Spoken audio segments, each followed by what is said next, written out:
अस्सलामु अलैकुम वरहमतुल्लाहि वबरकातुहू। मोहतरम जनाब शौकत अली साहब, सदर कुल हिंद मजलिस इत्तेहादुल मुस्लिमीन उत्तर प्रदेश, डॉक्टर अब्दुल मन्नान साहब जो उतरौला विधानसभा से मजलिस इत्तेहादुल मुस्लिमीन के उम्मीदवार हैं,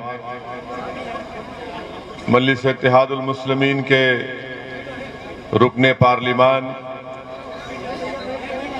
मोहतरम जनाब सैयद इम्तियाज जलील साहब, साबिका रुकने असम्बली मुंबई जनाब वारिस पठान साहब, मजलिस इत्तेहादुल मुस्लिमीन के कौमी तर्जुमान मोहतरम जनाब सैयद आसिम वखार साहब, शहनशीन पर तशरीफ फरमा हमारे जिले की खवातीन की सदर मोहतरमा शाइस्ता जबीन साहिबा, जिला सदर मोहतरम जनाब जैद निजामुद्दीन साहब, डाइस पर मंच पर बैठे हुए मोहतरम जनाब पंडित राम निवास शुक्ला साहब, हरिराम तिवारी साहब, हरिओम वर्मा साहब, विजय कुमार पांडे साहब, सुरेश वर्मा साहब, उतरौला विधानसभा के मेरे तमाम मजलिस की रुफ़ा गयूर नौजवानों, बुजुर्गान कौम और मिल्लत, पसे पर्दा बैठकर सुनने वाली मेरी इज़्ज़तदार माँ और बहनों, मैं आप तमाम का दिल की गहराइयों से आपका शुक्रिया अदा करता हूं कि आपने आज के इस जलसे में अपना कीमती वक्त निकालकर आपने इस जलसे में शिरकत की। आपका बेहद शुक्रिया। और इतनी बड़ी तादाद में आप तमाम का यहाँ पर जमा होना इस बात का पैगाम देता है कि इंशाअल्लाह ताला जब 3 महीने के अंदर उत्तर प्रदेश में विधानसभा के चुनाव होंगे, इंतखाबात होंगे, तो यकीनन आप तमाम अपनी दुआओं से, अपने वोट से, अपनी वाबस्तगी से, अपने मशवरों से यहाँ से अब की बार इंशाअल्लाह ताला आप एक नया विधायक जिसका नाम डॉक्टर अब्दुल मन्नान होगा, आप उनको कामयाब करेंगे।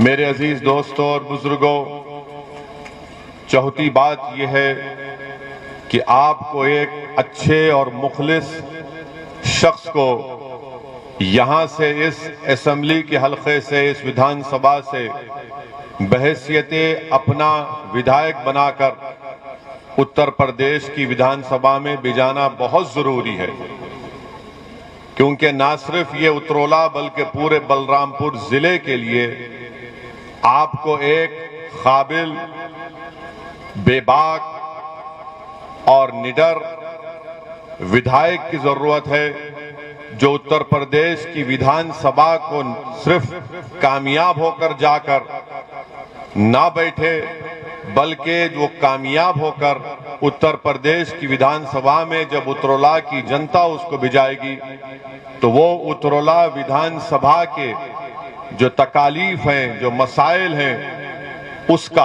हल तलाश करे। आपकी तकालीफ को वो अपनी जबान से उत्तर प्रदेश की विधानसभा में उठाए, चाहे मुख्यमंत्री किसी का भी हो।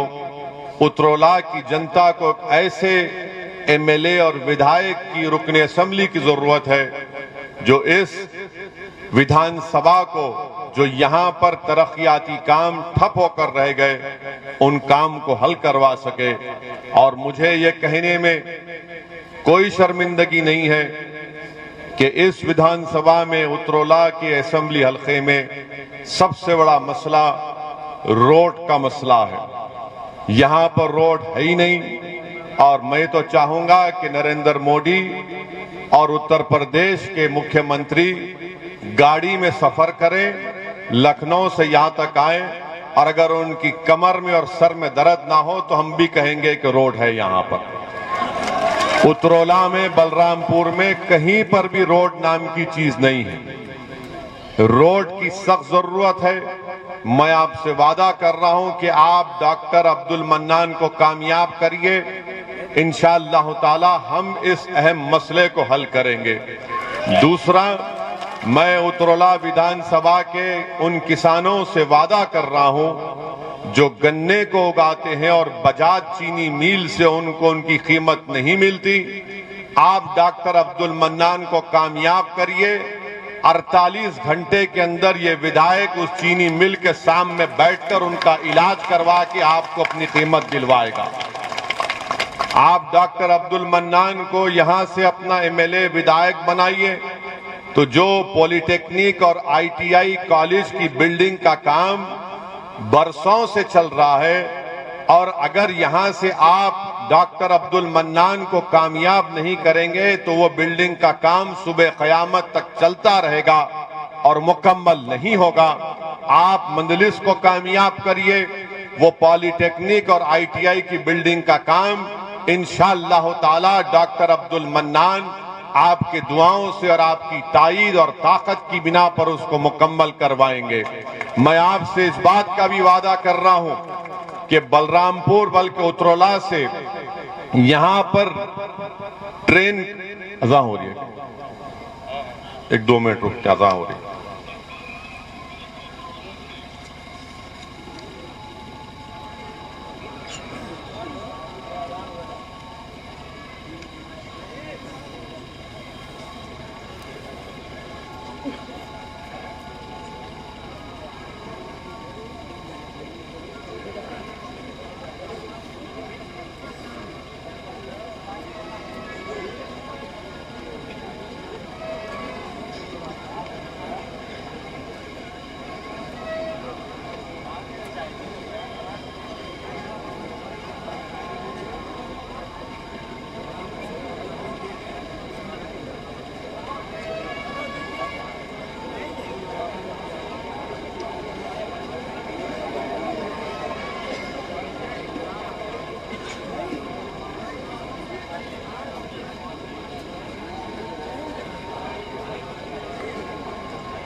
बिस्मिल्लाहिर्रहमानिर्रहीम। मैं आपसे अर्ज कर रहा था कि इस विधानसभा में रेलवे लाइन नहीं है। बीजेपी ने वादा किया था कि उतरौला से बलरामपुर होते हुए बहराइच तक एक रेल की लाइन डाली जाएगी, मगर वो काम नहीं हुआ। मैं आपसे वादा करता हूं कि इंशाअल्लाह ताला पार्लियामेंट के इस सेशन में मैं या इम्तियाज जलील साहब इस बात को पार्लियामेंट में उठाएंगे कि उतरौला से एक रेलवे की लाइन का काम शुरू किया जाए। गैजनवाह में यहां से रेलवे स्टेशन 28 किलोमीटर दूर है और नहीं मालूम 5 साल में बीजेपी ने क्या किया। 6.5 साल में मोदी ने एक रेल की लाइन उतरौला से बहराइच तक नहीं डलवाई, मगर दिखाते हैं, वादा करते हैं, बड़े बड़ी हथेली में जन्नत दिखाते हैं। मेरे अजीज दोस्तों और बुजुर्गों, मैं आपसे वादा कर रहा हूं कि उतरौला में यहां पर अस्पताल की सख्त जरूरत है। अगर आप डॉक्टर अब्दुल मन्नान साहब को अपने वोट से कामयाब करेंगे तो इंशाअल्लाह ताला जो आपको अपने बीमार पेशेंट को, अपने बीमार रिश्तेदारों को गोंडा या लखनऊ ले जाना पड़ता। अगर आप एक अच्छे और सच्चे विधायक को कामयाब करेंगे तो मुझे यकीन है कि डॉक्टर अब्दुल मन्नान पूरी मेहनत और जुस्तजू करके उत्तरला में भी एक आलीशान गवर्नमेंट का अस्पताल यहां पर तामीर करवाएंगे, क्योंकि डॉक्टर साहब खुद एक डॉक्टर हैं और वो खुद इस बात से बखूबी वाकिफ हैं कि कैसे यहां पर खास तौर से गरीब आवाम को कितनी तकलीफ पहुंचती है जब उनके कोई अजीज व क़ारिब या फिर उनके भाई या बहन या उनके वालिद या वालदा बीमार होते हैं। मेरे अजीज दोस्तों और बुजुर्गों, मैं आपसे वादा कर रहा हूं कि डॉक्टर अब्दुल मन्नान साहब को आने वाले असेंबली के इलेक्शन में आप कामयाब करिए। जब यहां पर सैलाब का इतना बड़ा मसला आता है, पानी आ जाता है, कोई आवाज उठाने वाला नहीं है। मेरी आप तमाम से गुजारिश है कि इन अहम मसलों के ऊपर आप अपनी नजर रख के अपने वोट का सही इस्तेमाल करिए, क्योंकि विधायक का काम यह होता है कि वो सिर्फ असेंबली में जाकर अंधा या गूंगा ना बन जाए, बल्कि अपनी आवाज को उठाए, अपने क्षेत्र के, अपने हल्के के, कॉन्स्टिट्यूंसी के लोगों की तकालीफ को उठाए। आपने बीजेपी को वोट तो दे दिया, 300 उनके एमएलए विधायक बनाए, रुकने असेंबली को मुंतखब किया, मगर वो सरकार जो उत्तरला में यहां पर सबसे कम पढ़े लिखे लोग रहते हैं, लिटरेसी रेट, ये एजुकेशनली बैकवर्ड जिला है और यहां पर मुसलमान सबसे कम पढ़े लिखे हैं। आप बताइए, क्या आप अपना वोट का सही इस्तेमाल करेंगे या फिर आप उस झूठे और उन तमाम बकवास बातों में आकर हमको हमेशा खास तौर से मुसलमानों को ये कहा जाता है कि आप अपने वोट का सही इस्तेमाल करो। अब जब असेंबली का इलेक्शन करीब आ रहा है तो ये जो हमारे मुसलमानों के दरमियान में जो इन बड़ी बड़ी पार्टियों के दल्ले हैं, वो आपके दरमियान में आकर मुसलमानों से शैतान जिस तरह एक इंसान के कान में खुसखुस करता है, उस तरह आकर कहेंगे कि भाइयों, ये इलेक्शन हमारी जिंदगी मौत का इलेक्शन है। अपने वोट का इस्तेमाल ओवैसी के हक में मत करो, वरना वोट का इस्तेमाल अगर ओवैसी के पार्टी के हक में करोगे तो वोट डिवाइड हो जाएगा। मैं उन तमाम लोगों से कह रहा हूं, तुम इब्लीस की तरह कानों में जाकर ये मत पढ़ो, बल्कि आओ और हमसे बात करके बताओ हमको, हम तुमको दलील देंगे, दलाइल की बुनियाद पर हम इनको बता देंगे कि मुसलमानों के वोट की वजह से बीजेपी नहीं जीत रही है। बीजेपी अगर मुल्क में 2 मरतबा नरेंद्र मोदी भारत के प्रधानमंत्री बने हैं और उत्तर प्रदेश में अगर बीजेपी की सरकार बनी है और अगर उत्तर प्रदेश में 2014 में समाजवादी, बीएसपी, कांग्रेस नाकाम हुई और बीजेपी के 70 के करीब 2014 में उनके एमपी कामयाब हुए और 17 में समाजवादी और कांग्रेस ने मिलकर इलेक्शन लड़ा, तब भी 300 असेंबली सीट पर बीजेपी कामयाब हो गई। 19 का इलेक्शन आया पार्लियामेंट का 2019 का, तो समाजवादी और बीएसपी मिलकर लड़े, तब भी सिर्फ 15 लोकसभा की सीट पर कामयाबी हासिल करे। बाकी पार्लियामेंट की सांसद की सीटों पर बीजेपी कामयाब हो गई। मैं आपको बड़ी ईमानदारी से कह रहा हूं और पूरी जिम्मेदारी के साथ आपसे कह रहा हूं कि 2014 में भी भारत के मुसलमानों में सिर्फ 8% मुसलमानों ने बीजेपी को वोट दिया था और 2014 में नरेंद्र मोदी को 34% हमारे हिंदू भाइयों ने वोट दिया था और जब 2017 के असेंबली के उत्तर प्रदेश के इंतखाबात आए तो 40% हमारे हिंदू भाइयों ने बीजेपी को वोट दिया। जब 2019 के पार्लियामेंट के इलेक्शन आए तो उत्तर प्रदेश में 75% हमारे हिंदू भाइयों ने बीजेपी को वोट दिया। 2019 में 75% मुसलमानों ने समाजवादी और बीएसपी को वोट दिया, तब भी उनके 15 जीते, मैं उत्तरोला के उन तमाम जिम्मेदारों से अर्ज कर रहा हूं, खास तौर से जहां पर जो सेकुलर जहन रखने वाले हमारे हिंदू भाई और बहन हैं, हमारे दलित और ओबीसी भाई और बहन हैं, हमारे मुसलमान हैं, मैं उनसे कह रहा हूं कि ये आदादो शुमार है, ये रिकॉर्ड मैं आपके सामने रख रहा हूं, फैसला आपको करना है। अपने वोट को जाया मत करो। याद रखो, अगर आप उत्तरोला से डॉक्टर अब्दुल मन्नान को कामयाब करेंगे तो यकीनन बातिल तूफानों में आप एक चिराग को रोशन करने के बराबर होगा। ये फिरका परस्ती के सैलाब में डॉक्टर अब्दुल मन्नान की कामयाबी एक उम्मीद की किरण नजर आएगी, न सिर्फ उत्तरोला की आवाम और जनता के लिए, बल्कि वो सेकुलर जहन रखने वाले उन तमाम भारत के लोगों को जिनके दिलों में आज भी गांधी अम्बेडकर की मोहब्बत बरकरार है। हाँ, अगर वो लोग कामयाब होंगे तो याद रखो, ये कामयाबी सेकुलरिज्म की नहीं होगी। आपको और मुसलमानों को खास तौर से ये कहा जाता है कि सेकुलरिज्म को बचाना है, सेकुलरिज्म को बचाना है। मैं इनसे पूछना चाहता हूं, क्या सेकुलरिज्म को बचाना सिर्फ भारत के मुसलमानों की जिम्मेदारी है? क्या सेकुलरिज्म को बचाना हिंदुओं की जिम्मेदारी नहीं है? क्या सेकुलरिज्म को बचाना 9% यादवों की नहीं है? 9% यादव है और 2-2 मर्तबा उनका मुख्यमंत्री बन जाता है। क्या सेकुलरिज्म को बचाना हमारे दलित भाइयों की जिम्मेदारी नहीं है? क्या सेकुलरिज्म को बचाना हमारे ओबीसी भाइयों की जिम्मेदारी नहीं है? क्यों नहीं ये सब लोग मिलकर इनसे कहते हैं कि सेकुलरिज्म को बचाओ, मगर सेकुलरिज्म को बचाना सिर्फ मुसलमानों के गले में जिम्मेदारी डाल दी जाती है। हमारे गले में सांप डाल दिया जाता है और हम इस सांप से बचाने की अपने आप को कोशिश करते हैं। ये सांप हमको ही डसता है, उनको नहीं डसता। हम बर्बाद होकर रह गए। 60 साल भारत के मुसलमानों ने सेकुलरिज्म के नाम पर इन तमाम नाम निहाद सेकुलर पार्टियों को वोट दिया। बताओ क्या हासिल किया आपने?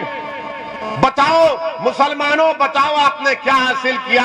आपने समाजवादी को इख्तियार दिया, मुलायम सिंह यादव को मुख्यमंत्री बनाया, आपने वोट दिया, अखिलेश को मुख्यमंत्री बना दिया, आपने बहन मायावती को मुख्यमंत्री बनाया, उससे पहले बरसों आपने लोकदल और कांग्रेस को वोट दिया।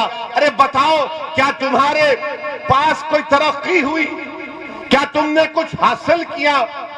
ये भी आपको बता रहा हूं कि हुकूमत की तरफ से बात नहीं बताई जाती, बल्कि माहिरीन ये कहते हैं कि भारत में अगर कोई बेटा अपने बाप से कम कमाता है, अगर कोई बेटा अपने बाप से कम पढ़ा लिखा है, अगर कोई बेटा अपने बाप से गरीब है, वो कौन है? वो मुसलमान है, वो मुसलमान है।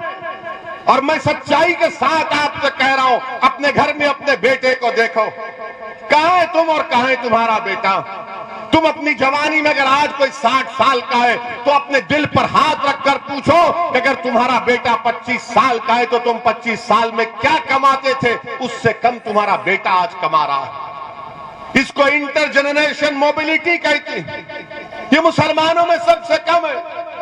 सबसे उत्तर प्रदेश में सिर्फ 2% मुसलमान ग्रेजुएट होते हैं, सिर्फ 2%। उत्तर प्रदेश में सबसे ज्यादा बच्चे और बच्चियां स्कूल के बाहर है, मुसलमान है।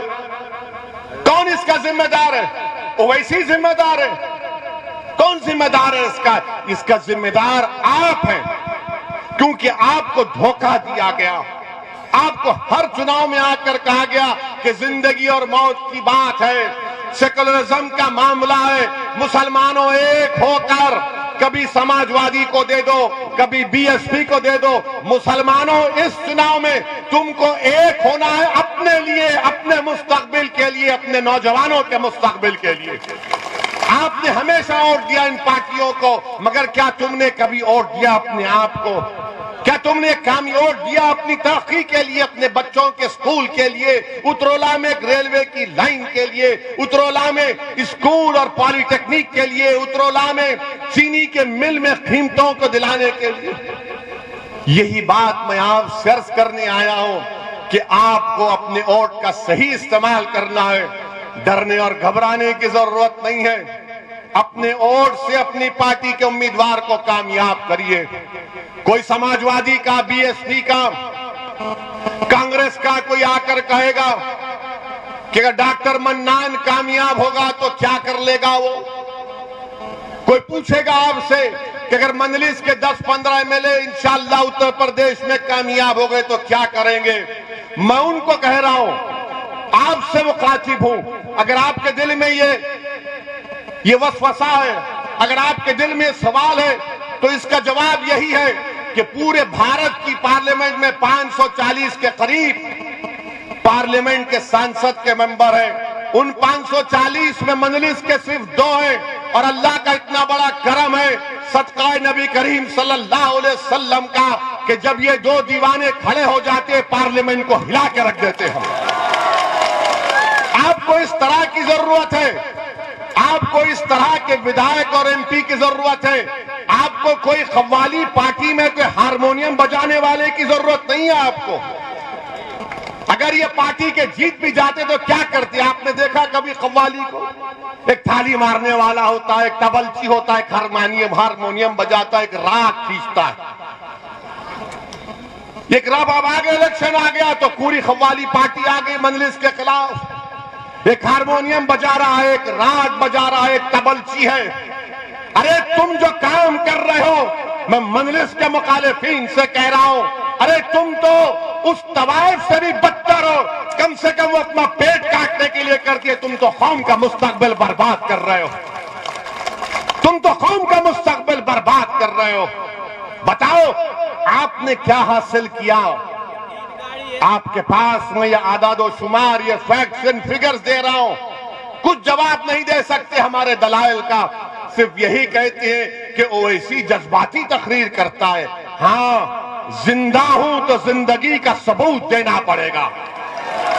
जो मुर्दा है उसमें जज्बात नहीं होते। अल्लाह ने दिमाग दिया, सोचने और समझने का सलीका दिया। अल्लाह ने दिमाग दिया कि उठाओ ना इंसाफी के खिलाफ आवाज उठाओ तो उठाता हूं। अल्लाह ने दिमाग दिया, अल्लाह ने एहसास दिया इंसान को कि जालिम का साथ मत दो, मजलूम का साथ दो, तो बोलते रहते हैं। अब जो मुर्दा हो चुके हैं, जिनका जमीर मर चुका, जिनकी आंखों पर पर्दा पड़ चुका, जिनके पास सोचने और समझने का सलीका छीन लिया गया, वो क्या महसूस करेंगे किसी मजलूम की तकलीफ को। वो सिर्फ इलेक्शन में आकर कहेंगे कि सेकुलरिज्म को बचाओ, वोट को टूटने मत दो, इनको कामयाब करो। अरे जब 9% यादव 2-2 बार अपना मुख्यमंत्री बना लेते हैं, तो क्या उत्तर प्रदेश की विधानसभा में आप मंजलिस के 15-20 अरकान असेंबली को कामयाब नहीं कर सकते? क्या बुतुल्लाह से डॉक्टर मन्नान को कामयाब नहीं कर सकते? कर सकते हैं इंशाअल्लाह ताला। और आपको करना है, बताना है। लोग यहां पर बैठकर, याद रखो मेरी एक बात, तो मैं अपनी जिंदगी का तजुर्बा आपसे कह रहा हूं। मुझे ज्यादा तजुर्बा नहीं है, मगर थोड़ा तजुर्बा है। इंसान जब एक मरहले पर पहुंच जाता है ना, जहां पर उसको फैसला लेना है, तो हमेशा याद रखो, दिमाग आपसे कहेगा खतरा मत मोल ले, दिमाग कहेगा कि खतरा मत मोल ले, दिल बोलेगा प्यारे जब प्यार किया तो डरना क्या, दिल का साथ दो, दिल का साथ दो। दिमाग तुमको डरा देगा।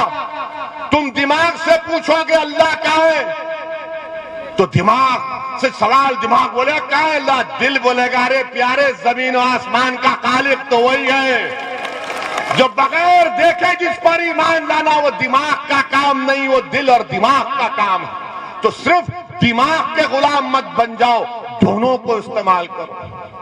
और अपने आप से सवाल करो कि अगर मैं डॉक्टर मन्नान को वोट दूंगा तो उत्तरोला का क्या फायदा होगा।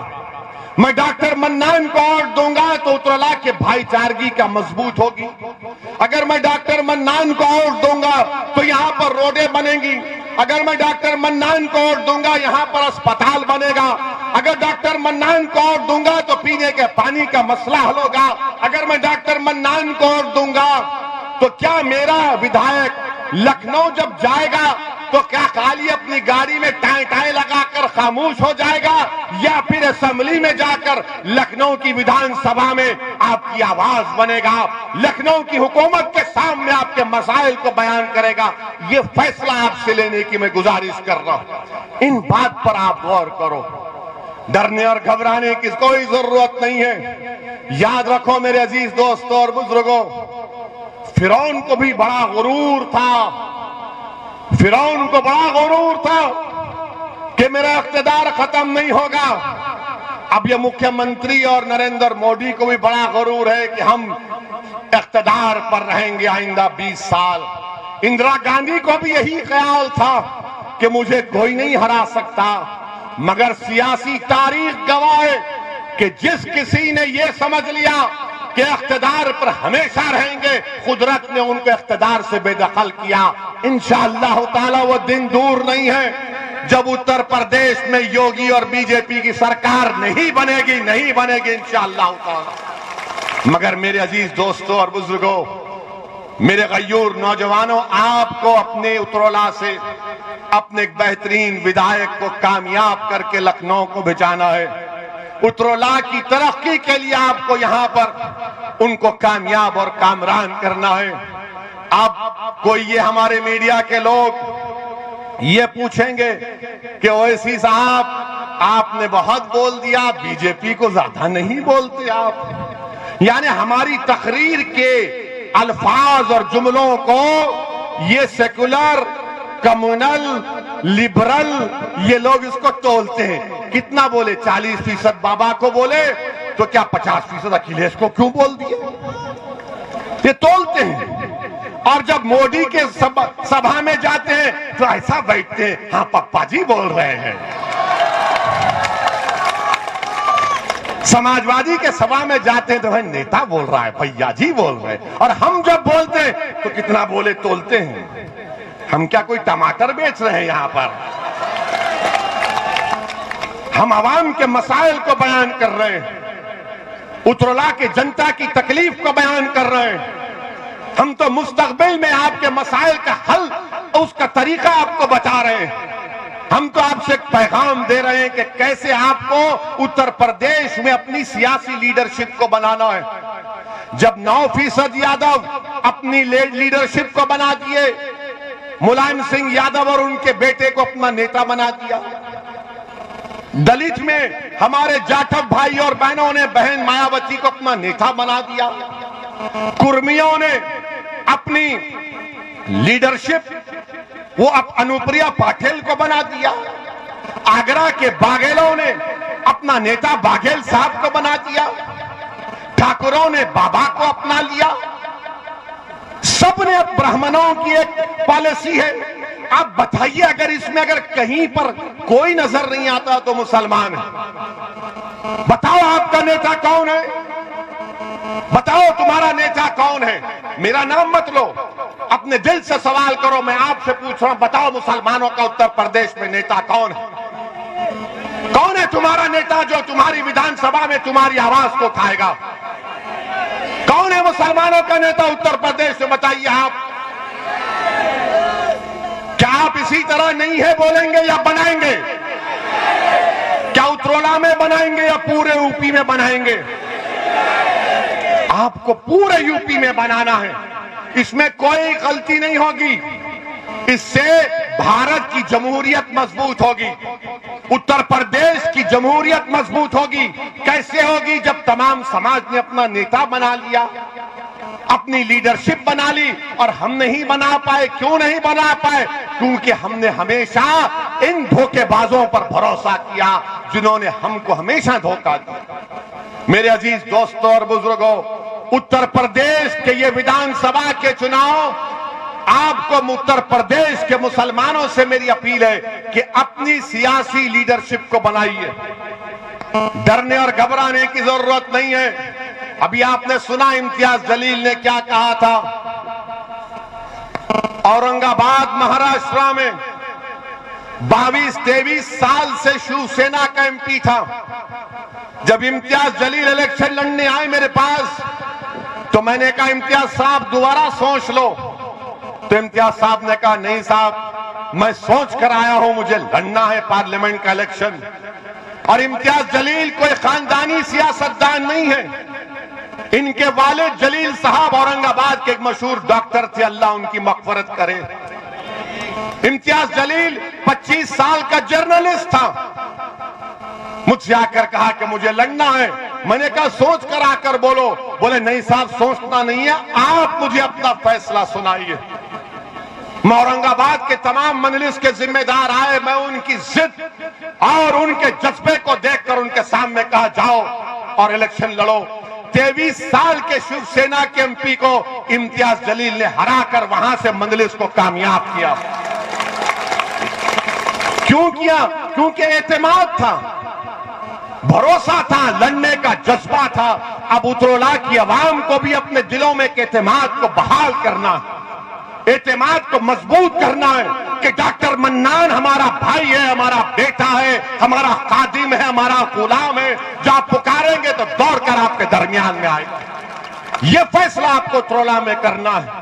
अगर आप अपने अज़म और हौसले को बुलंद रखेंगे तो याद रखो, हम कोई चीज को भी हासिल कर पाएंगे। इंसान अगर अपने अज़म और हौसले को पुख्ता रखेगा तो कोई दुनिया की ताकत उसको रोक नहीं सकती। अल्लाह ने इंसान को बहुत बड़ी ताकतवर चीज दी है, उसको जिद दी है। जब आप जिद में आ जाएंगे कि नहीं, उतरोला से यहां पर सिर्फ मजलिस कोर्ट पड़ेगा, उतरोला की जनता की भलाई के लिए डॉक्टर अब्दुल मन्नान को कामयाब करेंगे, तो यकीनन इंशाअल्लाह ताला डॉक्टर अब्दुल मन्नान यहां से आपका विधायक बनकर लखनऊ को जाएगा इंशाअल्लाह। मेरे अजीज दोस्तों और बुजुर्गों, बीजेपी की सरकार है। योगी कहते हैं हमने ये कर दिया, मोदी कहते हमने वो कर दिया। आपको मालूम, अभी नोएडा में जीवर एक मुकाम पर एक नया एयरपोर्ट का संगे बुनियाद देश के वजीर आजम प्रधानमंत्री ने किया। ये बीजेपी वाले कितनी बड़ी चोरी करते हैं देखो आप। क्या किए, नोएडा में जो एयरपोर्ट का संगे बुनियाद रखा गया तो इन्होंने सोशल मीडिया पर बीजिंग के एयरपोर्ट की फोटो डालकर कहा नरेंद्र मोदी इस तरह का एयरपोर्ट बना रहे हैं। यानी चीन का एयरपोर्ट की फोटो डालकर यह बता दिया कि मोदी जी इस तरह का एयरपोर्ट डाल रहे हैं। चीन बोलना पड़ा, अरे बीजेपी वालों ये हमारा एयरपोर्ट है, तुम कहां से तस्वीर ला लिए। यानी कितना झूठ बोलते हैं, यानी झूठ की फैक्ट्री है ये। बीजेपी झूठ को पैदा करती और ऐसा पेश करती कि सच यही है। बीजेपी भारत की जनता से कह रही है कि सच्चाई की तहकीक मत करो, झूठ को सच मान लो और उगल लो, इसको निगल लो। एयरपोर्ट की फोटो भी चीन की डाले और वो चीन भारत की सरजमीन में, लद्दाख में, डेप्सांग में, डमचाक में, हॉट स्प्रिंग में चीन भारत की जमीन पर बैठा हुआ है। और इन लोगों को जरा सी भी शर्म नहीं आती कि फोटो डालना था तो कम से कम भारत के किसी अच्छे एयरपोर्ट की डालना था, उठाए तो उठाए चीन की उठाए। हाय मोदी जी, कितनी मोहब्बत है चीन से आपको, कितनी मोहब्बत है देश के प्रधानमंत्री को। और बाबा के बारे में जितना बोला जाए कम है। आज टीचर्स एलिजिबिलिटी टेस्ट था, टीईटी टेस्ट था। 18 लाख बच्चे और बच्चियां उस इम्तिहान की तैयारी कर रहे थे। एक रात पहले यानी कल रात अपने सेंटर पर जाकर कड़कड़ाती ही सर्दी में सेंटर के बाहर लेटकर बैठे थे रात भर। मगर जब सुबह इम्तिहान हॉल में गए तो मालूम हुआ कि योगी आदित्यनाथ की सरकार में टीईटी का पेपर लीक हो गया। इम्तिहान का पेपर बाबा लीक हो गया और वो बच्चे जो महीनों से तैयारी कर रहे थे गरीब परिवार के, उनसे कहा गया कि अब दोबारा आइंदा महीने इम्तिहान होगा। बीजेपी वालों, तुम एक इम्तिहान का पेपर नहीं बचा सकते, तुम उत्तर प्रदेश के गरीब को क्या बचाओगे। एक इम्तिहान का पेपर बीजेपी नहीं बचा पाई, वो भी लीक हो गया। बाबा, ये ठोक दो की पॉलिसी में पेपर कैसा लीक हो गया, बताओ योगी आदित्यनाथ। तो आप तो कहते हैं ठोक देंगे, नाम बदल देंगे। अब बाबा बोलेंगे कि टीटी का नाम बदल देता हूं, पेपर लीक नहीं होगा। हर जगह नाम बदल देंगे। अरे पेपर लीक हो गया। 20 लाख बच्चे और बच्चियां जो आज प्राइमरी अपर प्राइमरी का इम्तिहान लिख रहे थे, टीचर्स का इम्तिहान, वो पेपर लीक हो गया। ये कौन सी सरकार है बीजेपी की जो गरीब नौजवानों को इतना मायूस कर देती। और फिर मेरे अजीज दोस्तों और बुजुर्गों, आपको मालूम कि उत्तर प्रदेश में आज उत्तर प्रदेश में गाय की बहुत इज्जत है, मुसलमान की नहीं है। गाय को इंसान से बड़ा इज्जत दी जाती है।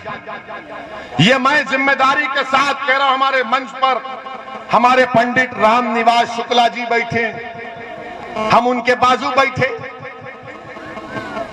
अब टीवी वाले पूछेंगे ये ओवैसी बाबा के बाजू कैसे बैठ गया। ये बाबा में वो बाबा में जमीन आसमान का फर्क है। ये बाबा के दिल में इंसानियत से मोहब्बत है। ये बाबा के दिल में हर मजहब से मोहब्बत मानने वाले से मोहब्बत है। वो बाबा में मामला उल्टा है उनका। और ये बाबा नाम नहीं बदलना चाहते। ये बाबा ठोक दो की नहीं, ये दिल से लगाने की बात करते हैं। आपको मालूम कि 2018 में लक्ष्मणपुर गांव बलरामपुर जिले में सितंबर 2018 में ये जो अपने आप को गाय का रक्षक मानते हैं, वो एक शख्स को पीटना शुरू कर दिए, खूब मारना शुरू कर दिए। तो उस शख्स ने कहा, अरे मुझे क्यों मार रहे हो, मेरी गाय है। तो बोले नहीं, तू काटने लेकर जा रहा है। अरे वो बोला कि अरे मैं हिंदू हूं, मुसलमान नहीं। बोले नहीं, तू काट रहा है। उसने कहा कि मेरा नाम कैलाश नाथ शुक्ला है, लक्ष्मणपुर गांव बलरामपुर जिला, सितंबर 2018। अरे वो ब्राह्मण था, उन्होंने उसको भी पीट दिया। देखते ही नहीं है बुनकरों का मसला, अंसारी भाइयों का। बिजली की कीमत इतनी आसमान को छू रही है, कोई फिक्र नहीं है बाबा को। कुरैश बरादरी के लोग बरसों से कारोबार करते हैं, उनको बर्बाद कर दिया गया। समाजवादी की सरकार थी, 2017 तक कोई स्लॉटर हाउस का परमिशन रिन्यू नहीं किया। मगर अब चुनाव आ गए तो समाजवादी बोलेगी हम सेकुलर हैं, ओवैसी की बातों में मत जाओ। मेरे अजीज दोस्तों और बुजुर्गों, बीजेपी ने अब यहां पर इतनी बड़ी तादाद में, अच्छा बाबा की हुकूमत का एक और कारनामा सुन लो आप। नरेंद्र मोदी की सरकार में नीति आयोग है। नीति आयोग ने लिखा कि पूरे भारत में सबसे ज्यादा गरीब लोग बिहार में हैं, 52%, फिर झारखंड में शायद 45 या 47, और तीसरे कहां पर है सबसे ज्यादा गरीब?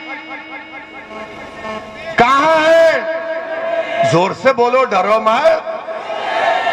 दिल्ली की मोदी की नीति आयोग की रिपोर्ट कह रही है कि योगी आदित्यनाथ की सरकार है, बीजेपी की सरकार है, मोदी प्रधानमंत्री, योगी मुख्यमंत्री, और भारत में तीसरे सबसे ज्यादा गरीब लोग किसी प्रदेश में रहते हो तो उत्तर प्रदेश में रहते हैं। मुबारक हो योगी, क्या सरकार है। डबल इंजन की सरकार है ये। इतना डबल इंजन है कि गरीबी बढ़ती गई। पेट्रोल की कीमत, डीजल की कीमत आसमानों को छू रही है। गन्ने की बात नहीं करेंगे, जिन्ना की बात करेंगे। गन्ने की कीमत की बात नहीं करेंगे, जिन्ना की बात करेंगे। अरे जिन्ना से हमको कोई वास्ता ही नहीं है। उस जिन को तो हमने बंद करके 75 साल पहले फेंक दिया कि जा पाकिस्तान, ये भारत मेरा है। मगर योगी और बीजेपी आरएसएस को जिन्ना जिन्ना की फिक्र, हमको गन्ने गन्ने की कीमत की फिक्र। मेरे अजीज दोस्तों और बुजुर्गों, और फिर उत्तर प्रदेश में ये आपको बड़ी तकलीफ होगी बीजेपी के लोगों को। यहां पर 25 और 29 साल के नौजवान कितने हैं? हाथ तो उठाओ, डरो मत। अच्छा, आप मेरी बात सुनो, हाथ नीचे रख लो। अटेंडेंस में आपका नाम लिखा गया। 25 और 29 साल के दरमियान में 2017 में 15% ऐसे बच्चों को नौकरी की जरूरत थी 2017 में। अब 2021 में वो बढ़ते बढ़ते 23% हो चुके हैं। 25 और 29 साल के बच्चे 23% को नौकरी की जरूरत है। तो योगी आदित्यनाथ और मोदी ने क्या किया? नौकरी मत कर, गाय रक्षक बन जाओ। नौकरी मत कर, मॉब लिंचिंग में लपेट जाओ। नौकरी मत कर, ये देख के कोई मजहब तो तब्दील नहीं कर रहा है। अरे नौजवानों, क्या तुमको नौकरी नहीं चाहिए? और फिर यहां पर आप ये भी बता दो कि यहां पर 20 और 24 साल के दरमियान में कितने नौजवान हैं? 20 और 24 साल के दरमियान में मैं आपको एक बुरी खबर सुना रहा हूं। मैं आपको एक बुरी खबर सुना रहा हूं। 5 साल पहले 23% 20 और 24 साल के बच्चों को नौकरी की जरूरत थी। वो बढ़ते बढ़ते अब 31% हो गया, 31% हो गया। बताओ मोदी जी, ये कौन सा डबल इंजन है? चलता ही नहीं है। लखनऊ में ही रुक जाता, तुम दिल्ली से बाहर ही नहीं निकलते। मगर मोदी जी हर इतवार को आकर बोलते हैं, मन की बात सुन लो।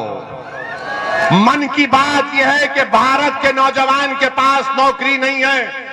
मन की बात यह है कि सरसों के तेल की कीमत आसमानों को छू रही है। मन की बात यह है मोदी जी कि कीमतों की वजह से भारत का गरीब, चाहे मुसलमान हो, दलित हो, ब्राह्मण हो, ओबीसी हो, सब परेशान है। इसका इलाज बताओ। तो मोदी जी कहेंगे, इसका इलाज मेरे पास नहीं है। इसका इलाज सिर्फ यही है कि मुझे तुम वोट डालते रहो, हम कीमतों में इजाफा करते रहेंगे। मेरे अजीज दोस्तों और बुजुर्गों, ये चुनाव बड़े ही अहम है। मेरी आपसे गुजारिश है कि अपनी सियासी लीडरशिप को बनाइए।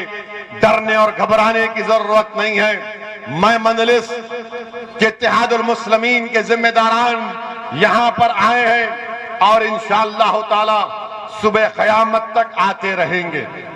मैं सिर्फ एक इलेक्शन या 2 इलेक्शन लड़ने के लिए नहीं आया हूं।